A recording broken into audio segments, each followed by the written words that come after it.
교회의 생명은 거룩성에 있다라는 주제로 하나님 말씀 세 번째 이어갑니다. 출애굽기 3장에 보면은 하나님은 불꽃 떨기나무 가운데 나타나셔서 모세에게 이렇게 말씀하셨습니다. 모세야, 내가 선 곳은 거룩한 땅이니 내 발에서 신을 벗으라 라고 말입니다. 또 여호수아 3장에서도 동일한 말씀을 주셨는데요. 여호수아에게 여호수아야, 내가 선 곳은 거룩한 곳이니 내 발에서 신을 벗으라. 근데 이처럼 모세와 여호수아에게 우리 하나님께서 이 신을 벗으라라고 하는 말씀을 주실 때를 우리가 생각해 본다면은 하나의 공통점이 있는 것을 보게 돼요. 그러니까 이 모세를 부를 때를 생각해 본다면은 그 떨기나무 가운데서 모세를 부를 때는 바로 모세에게 하나의 사명을 주실 때였어요.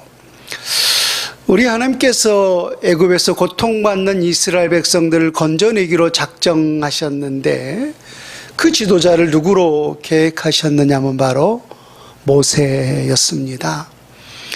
그래서 이 떨기나무 가운데서 나타나셨을 때를 보면은 바로 그 모세에게 사명을 주실 때 그 말씀을 주셨다라는 거예요. 그리고 여호수아를 주셨을 때도 우리가 그 본문의 말씀을 돌이켜 본다면은 이제 이스라엘 백성들이 광야 40년을 마치고 하나님이 약속하신 가나안 땅을 건너기에 앞서서 그들이 마지막으로 행한 것이 바로 길갈에서 할례를 행했어요. 그리고 그 할례를 행한 이후에 이제 하나님이 약속하신 땅을 지금 싸움 아닙니까? 적군과 싸우러 가는데 그 진군하기에 앞서서 여호수아에게 나타나셔서 우리 하나님께서 주신 말씀이에요. 그래서 하나의 공통점을 말한다면은 모세에게 이 말씀을 주셨을 때도 또 여호수아에게 이 말씀을 주셨을 때도 그들에게 특별한 사명을 주셨을 때 바로 이 말씀을 주셨다라는 거예요. 그러면 그들이 선 곳이 거룩한 땅 혹은 거룩한 곳이기 때문에 신을 벗으라 라고 있는데 이 신을 벗으라라고 하는 그 말이 과연 어떤 의미겠는가 라고 하는 거예요. 우리가 예수님의 말씀을 유추해 본다면은 이 말이 무슨 의미인지는 우리가 조금은 생각해 볼 수가 있을 것입니다.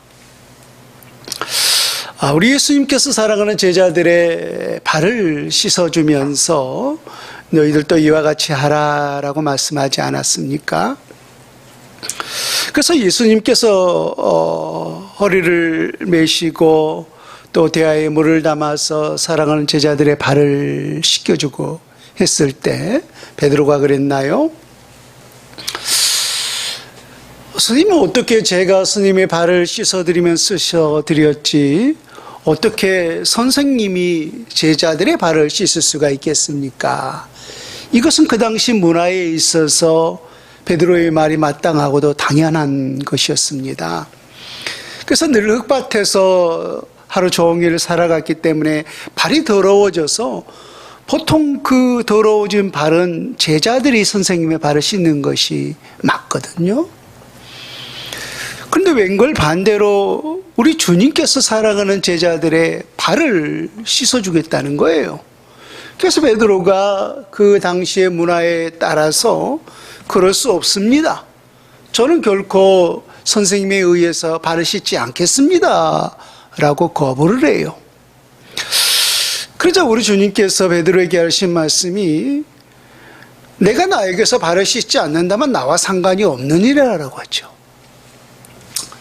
그러자 베드로가 주님과 상관이 없다라고 하는 그 말에 그러면 발뿐만 아니라 내 온 몸도 씻어주세요 라고 말을 하죠. 그때 우리 주님이 베드로와 또 모든 제자들에게 하신 말씀이 뭐였냐면은 목욕한 자는 발밖에 씻을 필요가 없느니라 라고 했어요. 그래서 우리가 그 발밖에 씻을 필요가 없다라고 하는 것은, 이 목욕했다라고 하는 것은 우리 하나님 앞에서 영적으로 거듭났다라고 하는 것을 우리가 의미하는 거고, 발밖에 씻을 필요가 없다라고 하는 것은 우리 삶에서 우리의 육신을 통하여서 부분적으로 죄악으로 더러워진 그 부분들을 우리 하나님 앞에서 회개하는 심령이 되어야 된다 라고 하는 그 말씀을 대부분의 사람들이 그렇게 해석을 하고 있습니다.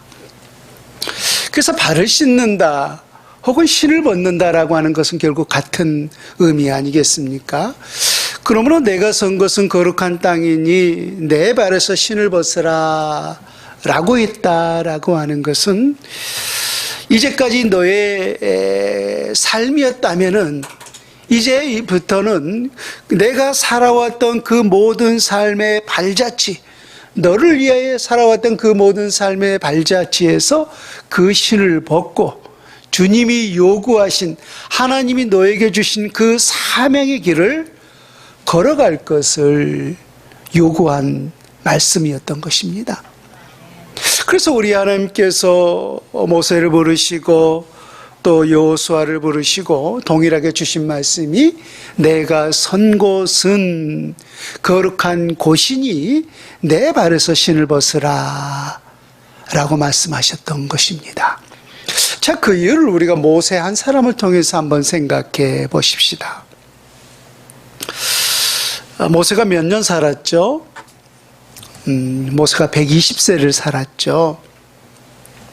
그래서 모세의 120세의 인생을 우리가 흔히들 40년을 나눠서 소위 모세 제1기 인생, 제2기 인생, 제3기 인생으로 흔히들 구분합니다. 그래서 40년, 첫 번째 제1기 40년의 인생은 애굽의 공주의 아들로 살았던 거죠. 그래서 모세가 태어났을 때 2살 이하의 모든 남자 아이들은 나일강에 던져 죽이라라고 하는 바로왕의 명령이 있지 않았습니까? 그래서 모세도 어쩔 수 없이 숨기다가 어머니가 그 나일강에 던졌는데, 마침 애굽의 공주가 그 모세를 발견하고 그 덕분에 모세가 애굽의 왕자로서 호의호식하면서 참 모든 평안을 또 모든 권세를 누리면서 그렇게 40년을 살아왔어요. 그럼에도 불구하고 모세 안에는 어떠한 피가 흐르고 있었어요. 우리 한국 사람은 우리가 미국에 갔다 놔도 또 영국에 갔다 놔도 아프리카에 갔다 놔도 내가 한국이라고 하는 그 피가 우리의 십성 속에 흐르고 있잖아요. 그 한국 사람의 그 피를 결코 우리는 잊을 수가 없는 거예요. 그래서 내가 이곳에 20년을 살고 내가 또 다른 곳에 100년을 살았다 할지라도 그곳에 영국 사람이 아니라 나는 20년 내가 태어났던 그곳을 기억하면서 나는 한국 사람이다라고 태어난 곳을 우리 많은 사람들이 고향으로 생각하고 또 자기의 피의 근원으로 생각한단 말입니다. 그래서 모세도 마찬가지였어요. 그래서 애굽의 공주로 살아왔지만은 마치 또 어머니가 그를 양육하지 않았습니까? 그래서 자기가 늘 히브리인, 나는 이스라엘 백성의 그 피가 흐르고 있다라고 하는 사실을 그는 늘 알고 있었어요.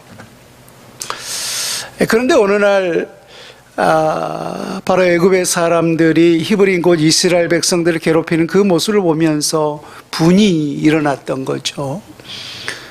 그래서 그냥 그 애굽 사람을 쳐 죽이고 모래에 그냥 묻어버리고 말았어요. 근데 나중에 이제 그 일이 탄로 나서 애굽 왕이 자기를 바로가 죽일까봐 광야로 피신을 하지 않았습니까? 그래서 이 광야에서 모세가 40년의 인생을 살았던 거죠. 그래서 이것이 바로 광야 40년이 바로 모세의 제2기 인생이었습니다.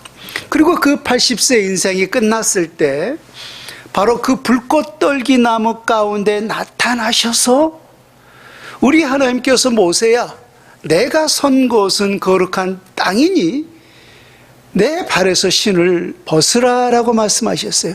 그래서 이제까지 80년의 그 모든 인생을 돌이켜 본다면은 신은 누구를 위한 삶이었던 거예요. 물론 하나님의 전 섭리적인 모습을 본다면은 그 전생이 하나님을 위한 삶이었지만은, 그럼에도 조금 우리가 구분해 본다면은 80년의 인생이라고 하는 것은 자기 자신을 위한 삶이었어요.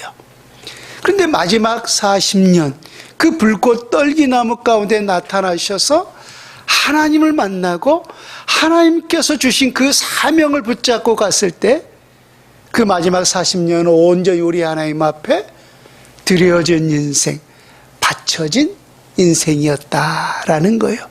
그래서 이제까지 80년의 인생이 너를 위한 신을 신고 너를 위한 발걸음의 삶을 살아왔다면은 이제 그 신을 벗고 그곳에서 돌이켜서 주님이 요구하신 주님의 신을 신고 주님이 요구하시는 그 걸음을 걷기를 요구했던 거예요.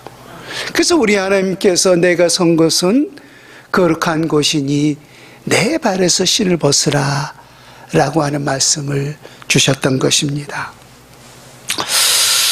여러분, 우리도 마찬가지죠.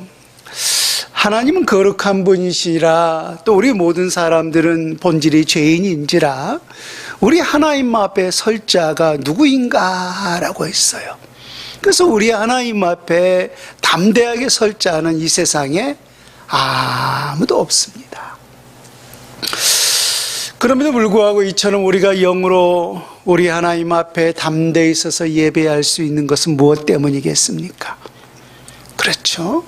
우리 모두를 새롭게 해주시는 예수 그리스도의 놀라운 은혜가 우리 모두 가운데 있기 때문인 줄로 믿습니다. 그래서 시편의 시인이 이렇게 말씀을 하죠. 여호와의 산에 오를 자가 누구며 그의 거룩한 곳에 설 자가 누구인가? 이렇게 질문하고서 곧 손이 깨끗하며 마음이 청결하며 뜻을 노탄한 데 두지 아니하며 거짓 맹세하지 아니하는 자로다. 그래서 우리 모두가 하나님 앞에 설 수 있는 자는 먼저 우리의 죄인됨을 깨달아야 되고, 하나님의 은혜가 없이는, 예수 그리스도의 피가 없이는 어떠한 인간도 우리 하나님 앞에 설 수 없는, 참으로 그 죄인이라고 하는 사실을 깨닫고 오직 주님만이 필요합니다, 오직 하나님의 은혜만이 필요합니다 라고 이렇게 고백하는 자에게 우리 하나님께서 그 죄를 가려주시사, 그 죄가 여전히 있지만은 그 죄를 덮어주시사 눈같이 깨끗하게 하여 주심을 통하여서 우리 하나님 앞에 설 수 있는 정결한 자로, 깨끗한 자로 드려지는 그 아름다움의 은혜를 우리 모두 가운데 베풀어 주시는 줄로 믿습니다. 그래서 우리 주님 지난주에도 말씀했지만은 우리 모두에게 내가 거룩하니 너희도 거룩할지어다 라고 말씀하셨어요. 그렇다면 우리가 어떻게 그 거룩함을, 우리 하나님에게만 있는 그 거룩함을 우리가 회복할 수가 있는가? 다시 몇 가지를 좀 중복해서 말씀을 드린다면은 첫 번째는 내 자신을 온전히 우리 하나님 앞에 드릴 수 있어야 한다. 온전히 우리 하나님 앞에 바쳐진 인생이 되어야 한다라는 거예요. 왜? 그 어떤 것도 우리 하나님 앞에 바쳐진 것이라면은 우리 주님은 그것 자체를 거룩하다라고 일컬어 주셨기 때문에 말입니다. 구약의 제사 소와 양과 비둘기, 그것이 뭐가 거룩하겠어요? 그쵸? 월화수목금토일 한 날에 불과하는데 날이 뭐가 거룩하겠어요? 제사장도 사람인데 어찌 그가 거룩하겠어요? 이스라엘 백성들, 우리가 구약의 모든 성경의 내용을 알다시피 참 지지리도 말 안 듣는, 지지리도 불순종하는 그러한 백성들 아니겠습니까? 근데 그 모든 것들을 향해서 우리 주님 뭐라고 했어요? 그렇죠. 그 소와 양과 비둘기들이 우리 하나님 앞에 드려졌을 때 거룩한 내 제물이라. 또 그 한 날이 우리 하나님 앞에 드려졌을 때 거룩한 안식일이라. 또 제사장이 먼저 자기의 죄악을 회개하고 그 거룩한 성소에 들어갔을 때 거룩한 나의 제사장이라. 또 주님의 거룩한 백성들도 회개하고 우리 하나님 앞에 나아갔을 때 거룩한 나의 백성이다 라고 하면서 우리 하나님 앞에 바쳐지고 드려진 그 모든 것 앞에 우리 하나님 앞에 거룩하다라고 말씀하셨어요. 그 거룩함이라는 용어를 붙여주셨다라는 거예요. 그래서 사람이든지 기업에 바치든지 또 가축이든지 다 여호와께 주님께 드려질 수만 있다면은 우리 주님은 그것 자체를 거룩하다 여겨주셨다라는 거예요. 그에 대한 증거로 제가 레위기 27장 28절 말씀을 읽어 드릴게요. 어떤 사람이 자기 소유 중에서 오직 여호와께 온전히 바친 모든 것은 그것이 사람이든지 그것이 가축이든지 그것이 밭이든지 여호와께 바친 것은 다 여호와께 지극히 거룩함이라. 여호와의 말씀이니라 라고 했어요. 다시 뭐가 거룩해요? 가축이 뭐가 거룩해요? 아까 말했듯이 우리 백성들이 어찌 거룩할 수가 있어요? 내가 나를 봐도 죄악투성인데요. 근데 우리 하나님 앞에 내가 바쳐진 인생이고 그 바쳐진 삶을 살아갈 때 우리 주님은 그것 자체를 일컬어서 거룩함이라 라고 인정해 주셨다라는 것입니다. 여러분 출애굽기 13장 1절과 2절에 보면은 이렇게 기록되어 있습니다.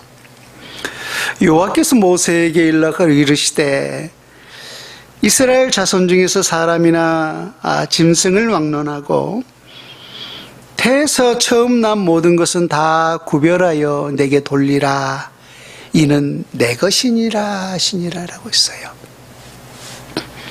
그래서 태어난 처음 난 모든 것, 그러니까 그것이 동물이든지 그것이 사람이든지, 그러니까 이것을 우리는 소위 첫 태생이라고 말하죠.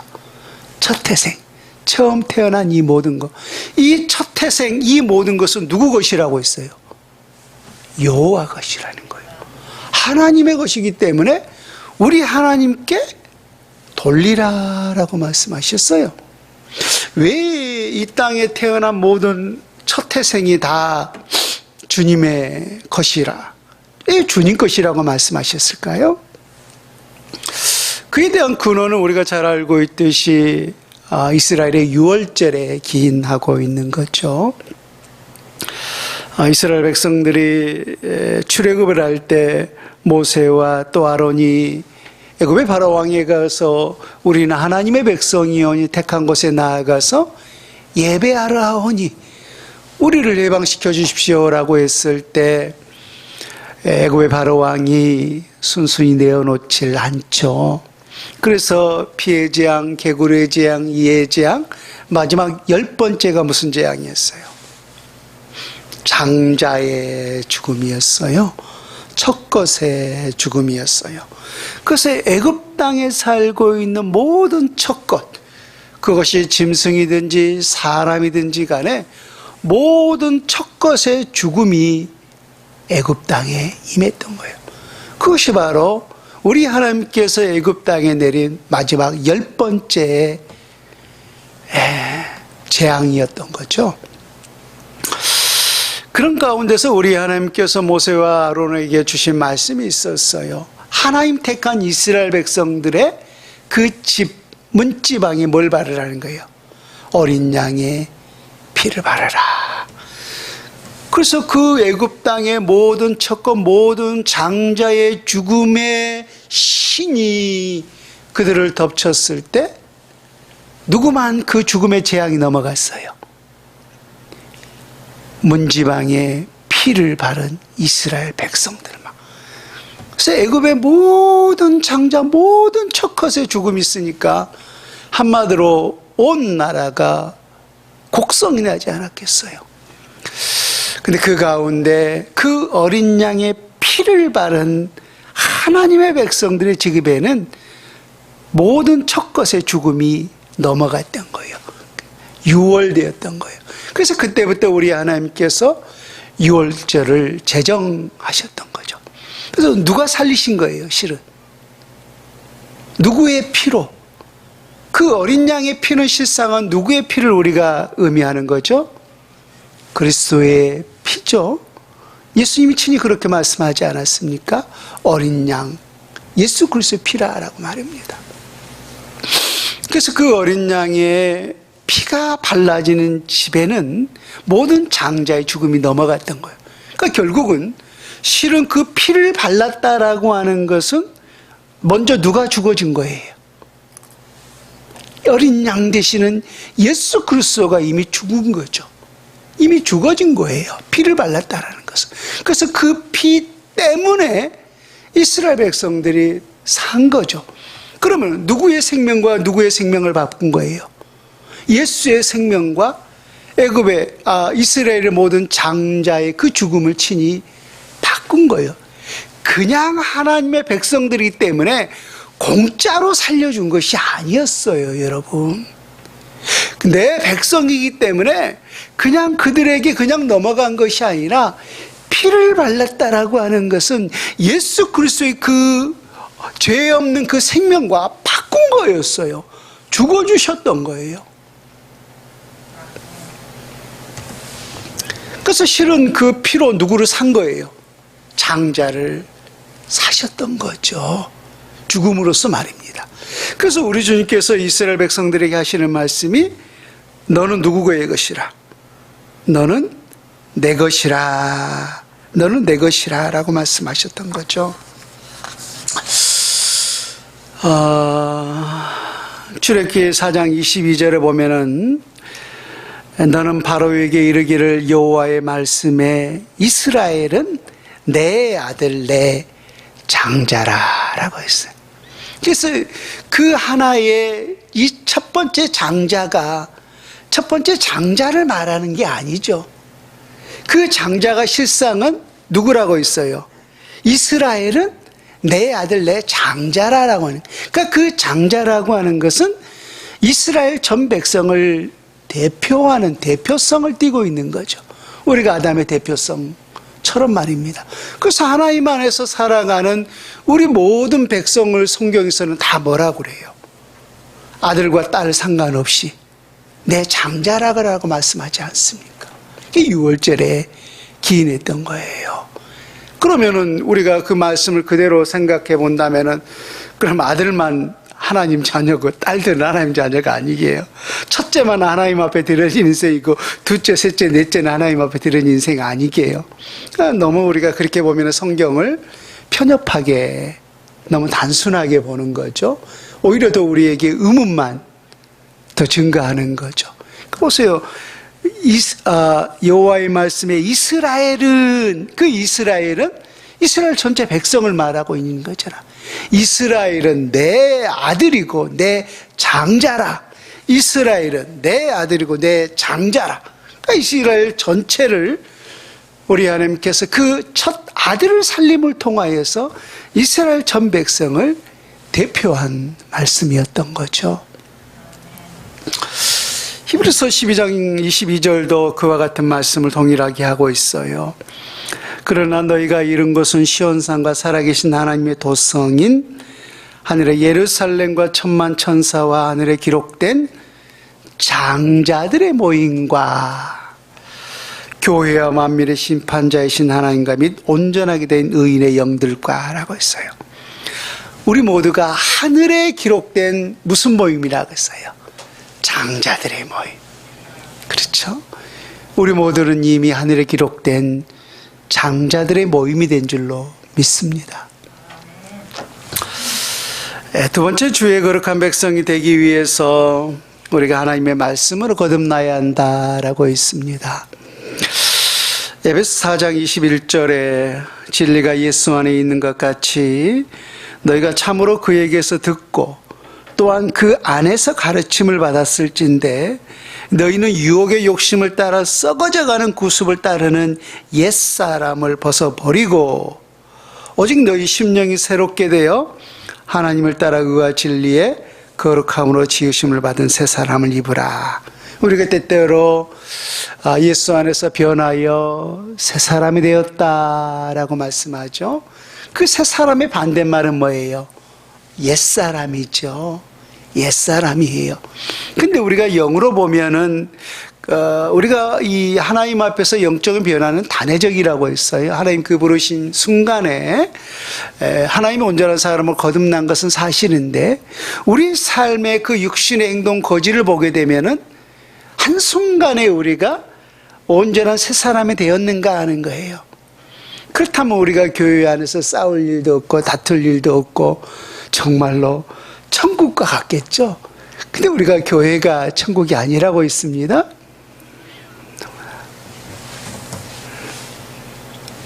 그래서 때때로 교회 안에서도 우리가 서로 상처 입기도 하고 상처 주기도 하고 그런 이유가 뭐였어요? 우리 안에 여전히 옛사람이 남아있기 때문이에요. 그래서 사도 바울이 늘 그걸 깨달으면서 하는 말이 뭐예요? 나는 날마다 죽노라 라고 했잖아요.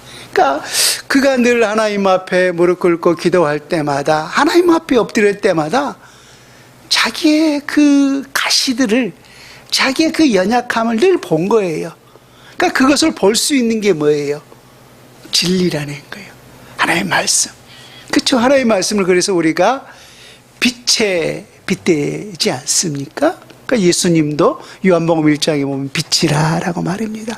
그러니까 우리가 이 빛을 보여야만이 우리의 이 제약이 보이는 거예요. 우리가 어둠 속에 있으면은 아무리 그 안에 먼지가 가득해도 더러운 것이 있는지 먼지가 있는지 깨끗한지 더러운지 안 보이죠. 근데 여러분 빛이 보이면은요 밝은 빛이 보이면 볼수록 그 안에 이 추한 것들이 이 더러움들이 보인다는 거예요.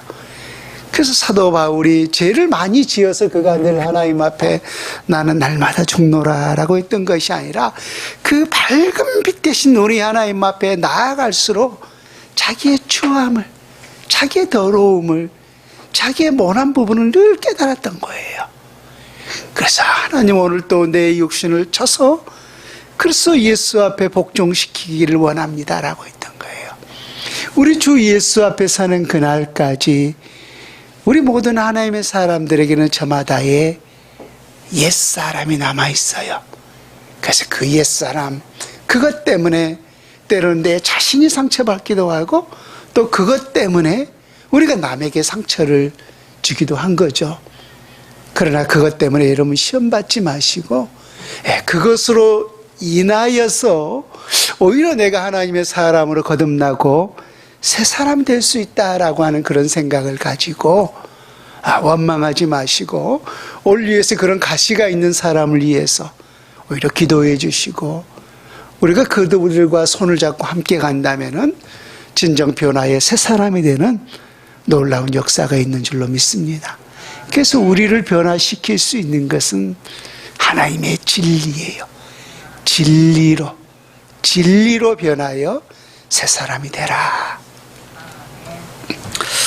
세 번째, 우리가 이 거룩성을 회복하기 위해서는 우리 입술에 부정함을 제할 수 있어야 한다라고 했어요. 잠언서 18장 21절에도 죽고 사는 것이 무엇의 권세에 달려 있다라고 했습니까? 혀의 권세에 달려 있나니라고 했어요.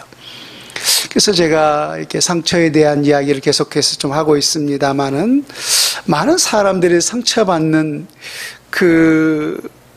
원인을 보게 되면은 어떤 사람의 행동 때문에 우리가 상처를 많이 받습니까? 아니면 실은 어떤 사람의 비수 같은 말 때문에 상처를 더 많이 받습니까? 그렇죠. 실상은 말이 더 우리에게 깊은 상처를 줘요. 깊은 상처를 줘요. 저도 지난 주간에 어떤 형제로부터 참 어이없는 참 오해를 삼을 통하여서 굉장한 충격을 저도 겪은 적이 있었는데요. 나중에 보면은 막 억울하고 나도 모르게 순간에 막 이게 분노가 일어나는데 곰곰이 생각해 보니까 나의 부족함이었구나 늘 깨달아지는 거예요. 나의 깨달아지는 거예요. 그래서 우리가 그 말로써 다른 사람에게 우리가 더 깊은 상처를 줄 수 있다라고 하는 사실을 생각하고, 그래서 말이 많으면 누구든지 허물이 많게 되어 있어요. 그래서 목사가 허물이 제일 많습니다. 부끄럽지만은 목사가 참 말이 많잖아요. 늘 말하는 저도 습관을 하다 보니까 남의 말을 이렇게 잘 듣는 그런 게 늘 부족한 것 같아요. 내가 말하려고 하고 또 늘 이렇게 가르치다 보니까 남을 가르치려고 하는 이런 부분들이 굉장히 저도 모르게 늘 많은 것 같아요. 그래서 하나님이 그런 부분들을 깨닫게 하시고 오히려 말이 많으면 실수가 많고 허물이 많다라고 하는 그런 부분들을 깨닫게 하면서 이제는 더 많이 들을 수 있는 그런 사람이 되었다라고 스스로 저도 반성하는 기회가 되었는데요. 여러분들 솔직히 그렇지 않습니까? 어디 가서 말을 뻔질하게 막 말이 많은 사람 보면은 솔직히 신용이 덜 가죠. 좀 오히려 더듬더듬하고 뭔가 좀 매끈하지 않아도 오히려 그렇게 말하는 사람들을 보면은 뭔가 더 진실성이 느껴져요. 진실성. 그렇죠. 그래서 말을 빠르게 말을 잘하는 것보다는 한마디를 하더라도 정말로 진심을 가지고 진실성을 가지고 한다면은 오히려 더 그것이 우리에게 더 큰 감동을 일으키게 하고 그 말이 또 우리 영혼을 살리게 되는 줄로 믿습니다. 죽고 사는 것이 혀의 권세에 달려있다. 이 작은 불꽃이 온 산을 태운다라고 말씀하지 않습니까? 그래서 그 작은 불꽃이 우리 몸에 비유해 본다면 뭐예요? 우리의 혀죠. 우리의 혀. 그런 사실을 다시 한번 깨닫고 오늘 이사야 선지자가 자기의 그 부정함을 깨달았잖아요. 하루다 나여 망하게 되었도다. 그래서 우리 하나님께서 그 입술에 부정함을 깨우쳐 주시고 그를 회복시켜 주셨을 때 참 그가 하나님의 온전한 사람으로서 귀한 사역을 펼쳐갈 수 있는 사실을 볼 수가 있습니다. 지난번에 우리가 1절에서 6절까지 읽었습니다만 그 7절에 누가 나를 위해서 갈꼬라고 했을 때 우리 하나님께서 그 이사야를 보내서 하나님의 백성들을 일깨워 주시는 것을 볼 수가 있습니다. 그래서 우리의 모든 입술의 부정함이 반드시 제하여져야만이 우리가 하나님 앞에 거룩한 주의 백성으로 거듭날 수 있게 되는 줄로 믿습니다. 마지막 네 번째, 이 거룩함을 회복하기 위해서는 누구든지 반드시 이 모든 죄악이 제거되어져야만 한다는 거예요. 아까 우리가 모세 또 여호수아 또 이사야 선지자도 얘기를 했습니다마는 그 모세 앞에 내 신을 벗으라, 또 여호수아 앞에서 내 신을 벗으라, 또 이사야 선지자에게 내 입술에 그 부정함을 제하라. 그러니까 그가 살아왔던 모든 삶의 신을 벗으라고 하는 것은 죄악으로 덮여져 있다라고 하는 거죠. 그래서 그 모든 것을 벗고 또 그 모든 부정함이 제하여졌을 때 하나님이 요구하고 하나님 기뻐하는 귀한 사명자로 그들을 사용하셨던 것을 보게 돼요. 그래서 어떠한 개인이랄지라도 우리 안에 그 하나님의 말씀에서 그 정도에서 벗어난 이 죄악이 있고서는 언제나 하나님의 사람으로서 이 거룩성을 회복할 수가 없다라는 거예요. 여러분, 죄악으로 우리가 죄악을 행했을 때 숨고자 하는 것은 우리 모든 인간의 저는 본능이라고 믿습니다. 최초의 범죄자였던 아담과 하와를 한번 생각해 보십시오. 그들이 하나님이 먹지 말라는 그 선악과를 먹었을 때 우리 하나님이 부르셨죠. 그들이 아담아 하와야 내가 어디 있느냐 라고 불렀을 때 그들이 행한 행동이 뭐였죠? 숨었어요. 왜 숨었죠? 그렇죠. 죄악을 범하면은 두려움이 ip사하게 돼요. 그래서 누구든지 두렵게 되면은 숨게 되어 있단 말입니다. 그래서 많은 사람들이 물론 이런저런 각각의 사유도 있겠지만은 때로는 어떠한 죄악들을 한 주간 범했을 때 굉장히 교회에 나오기 두려워하는 사람들이 있습니다. 왜? 그것이 우리 하나님 앞에 들켜질까 봐. 근데 교회에 나온다고 여러분 그것이 들켜질까요? 안 나오면 안 들켜질까요? 참 어리석은 생각인 거죠. 그러면서 내가 양심이 있지, 이런 죄를 짓고도 내가 어떻게 교회에 나갈 수가 있겠느냐. 때때로 여러분 전도하다 보면은 그런 이야기를 저도 들을 때가 있어요. 아이고 제가 지은 죄가 많아서 어떻게 교회에 가요. 그러니까 나와야 되는 거잖아요, 실상은. 그쵸? 우리 의사가 누구에게 필요한 거예요? 건강한 사람에게 필요한 것이 아니라 병자에게 필요한 거잖아요. 우리 하나님도 마찬가지죠. 하나님 우리 죄인을 위해서 오신 것이지 의인을 위해서 온 것이 아니라는 거예요.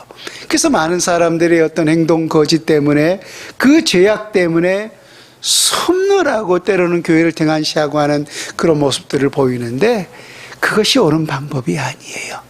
우리가 그 죄악으로 인하여서 바위틈에 숨은들, 저 물속 깊이 100m 깊이의 잠수함을 타고 숨은들, 땅굴을 파고 100m에 들어가 숨은들, 우리 하나님 앞에 감출 수 있는 죄악이 어디 있겠어요? 다 낱낱이 드러날 뿐이죠. 그러나 우리가 어떠한 죄악을 행했다 할지라도 우리 하나님 앞에서 우리의 죄인됨을 깨닫고 우리가 통회하고 자복한다면은 우리 주님은 우리의 그 모든 죄를 흰눈처럼 희게 하는 줄로 믿습니다. 여러분, 공동체의 죄악도 마찬가지입니다. 공동체의 죄악도 마찬가지예요.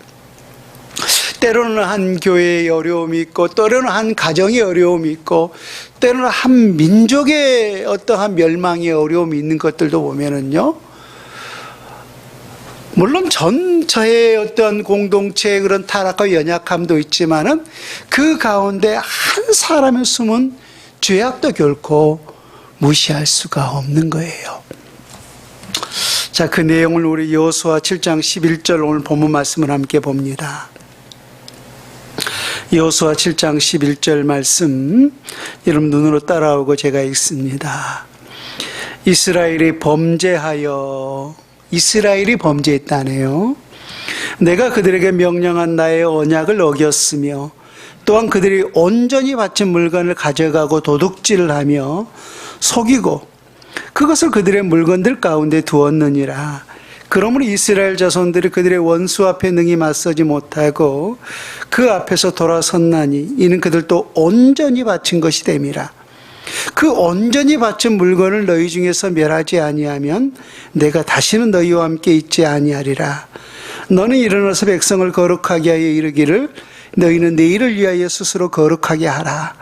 이스라엘의 하나님 여호와의 말씀에 이스라엘아, 너희 가운데 온전히 바친 물건이 있나니 너희가 그 온전히 바친 물건을 너희 가운데서 제하기까지는 내 원수들 앞에 능히 맞서지 못하리라. 여기서 여러분 대충 가장 반복되는 단어가 뭐예요?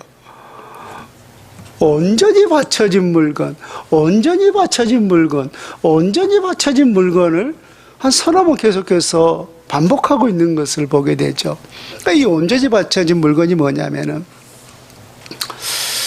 이 여리고성 때 일어난 일이었어요. 우리가 알고 있듯이 그 여리고성 전투는 누구의 은혜로, 누구의 역사로 승리했던 거죠? 하나님의 역사였던 거예요. 그 철옹성으로 여겨지는 그 여리고성, 이스라엘 백성들이 하는 게 뭐였어요? 하나님의 말씀에 순종하여 하루에 6바퀴 돌고 7일째 7바퀴 돈 것뿐이었잖아요. 이게 돈다고 그게 이겨져요? 그 철옹성이 말이 안 되는 거잖아요. 그게 하나님의 방법이었단 말입니다. 그래서 이게 그 전쟁은 실은 누가 싸운 거예요? 하나님이 싸우신 거예요. 하나님이 친히 역사로. 그러니까 이스라엘 백성들은 그 순종하에 하나님의 싸우심을 본 것뿐이라는 거예요. 그래서 이 모든 전쟁은 누구께 속해 있으니? 하나님께 속해 있으니? 그래서 이 모든 전쟁의 승리의 근원은 하나님이기 때문에 이 전쟁에서 승리를 통하여서 취한 그 모든 노획물들, 이 모든 것을 다 누구께 바치라고 했어요? 우리 하나님께 온전히 바치라라고 했어요. 그러니까 이 전쟁에서 우리가 적군과 싸우면은 이 승리자가 노리는 게 뭐예요? 그쵸? 그들의 노획물, 그들의 뭐 소, 양, 음식, 곡식 이런 것들을 뺏어다가 잔치하는 것 아닙니까? 왜? 승리했기 때문에. 근데 이번 전쟁은 누구에게 속해 있기 때문에? 우리 하나님께 속해 있기 때문에 이스라엘 백성들 너희는 하나도 갖지 말고 다 여호와께 온전히 바치라고 했어요. 그래서 대부분의 백성들이 다 온전히 바쳤죠. 근데 그 가운데 숨은 제약이 하나 있었어요. 누구였죠? 아간이었어요. 아간. 금과 은과 외투세벌 자기 집에 꼽을 쳤던 거죠. 아무도 몰랐지만 실상은 누가 한 거예요. 아무리 땅 밑에 숨겨도, 아무리 바위 틈에 숨겨도, 물속에 숨겨도 하나님은 다 아셨던 거예요. 그래서 그 숨은 죄악이 제거되기까지는 너희들은 승리할 수 없다. 그래서 2-3천 명만 보내서 승리할 수 있는 그 아이성 전투에서도 그들이 철저하게 참패하지 않았습니까? 그 죄악이 제거되지 않았기 때문에요. 그래서 늘 우리가 하나님 앞에 기도한다라고 하는 것은 먼저 실상은 누구를 봐야 되는 거예요? 내 자신을 봐야 되는 거예요. 내가 누군가를 위해서 중보의 기도를 한다 할지라도 먼저 내가 살펴야 할 것은 내 안에 혹시 내가 범한 죄악이 없는가, 내 자신을 먼저 살펴볼 수 있어야 돼요. 그것이 없이 우리가 내 자신을 위해서 기도한들, 남을 위해서 중보한들 결코 연락될 수는 없다라는 것입니다. 그래서 먼저 우리가 늘 하나님 앞에 변하여 정말로 새 사람이 되기 위해서는, 우리 하나님 앞에 거룩한 사람이 되기 위해서는 늘 사도 바울이 고백했듯이 나는 날마다 죽노라. 내 육신의 요구들, 내가 요구하는 삶들이 이것은 내 신을 신고 있는 것이 아닌가 라고 하는 그런 생각이 든다면은 그곳에서 우리가 신을 벗고 우리 주님이 신을 신겨주신 그 신을 신고 하나님이 요구하시는 그 길을 걸어갈 수 있는 거룩한 주의 백성 될 수 있기를 우리 주 예수님의 이름으로 축원을 드립니다. 아멘.